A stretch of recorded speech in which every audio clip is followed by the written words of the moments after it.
was largely for their failings, and he knew excellence. So while somewhere in the boy's mind he was aware that he didn't hear it when he himself played, he was hearing it now. The first phrase rose and fell like a breath.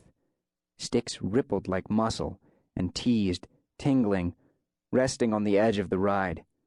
Again, Eaton involuntarily inhaling with them. The blonde sticks curled up to the snare and spread to the toms, the crash to ting, ting, ting. Someone laughed. Checker skimmed his tips across the supple ridges of the brass, raising the long, dark hairs on Eaton's arms. Yet Eaton could see Checker was just loosening up, ranging around the drums as if stretching at the start of a day. He kept low through the hole of frozen towels, slowly through fresh batteries, though a strange, blissful smile crept onto his face, and the music began to move underneath like lava with a crust on top. The cooler surface would crack in places, show red, let out steam. All at once the music would move forward, rushing into the club like a flow, veined with the sure signs of a dangerous interior. The keyboardist had to stand up, pushing his chair back. The musicians out front gradually stepped away to give the drums more space until, there, pouring from the back of the stage, came an unrestrained surge of rhythm like a red wall of melted rock. Yet later Checker slowed the lava, the blood, to a sly trickle. The restraint hurt to hear. The rest of the band, too, retreated to small, stingy sounds. The club grew stupendously quiet. Not a drink clinked, not a shoe scuffled. The sax thinned to a spidery thread of a note. The keyboard took to a small high chord. The bassist and lead guitarist hugged their instruments selfishly to their bodies and no sooner struck a note than took it back.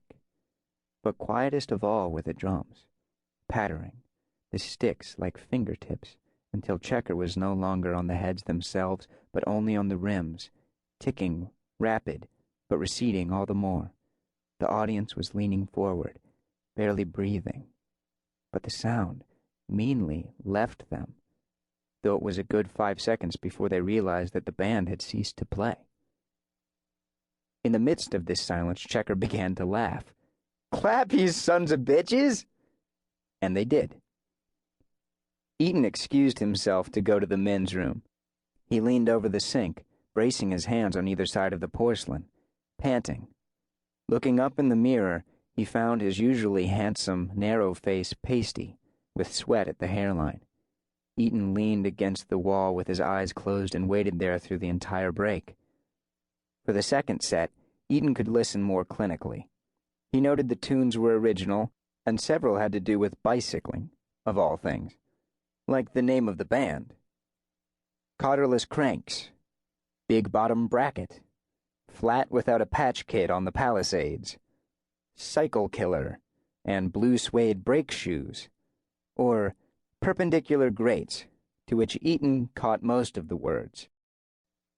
"Don't jump your red tonight, you big yellow checker. I'm coming through the light at its last yellow flicker.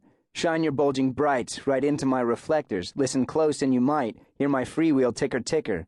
Hey, city slickers, lay perpendicular grates. Chuck those rectangular plates. One pothole on 6th Avenue goes all the way to China. I am a midtown pedal pusher. I am a traffic bushwhacker. My brakes are clogged with little children.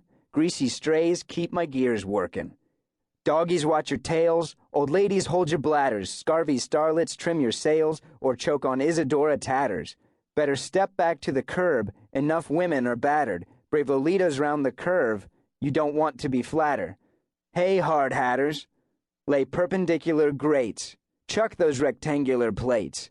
One pothole on 6th Avenue goes all the way to China.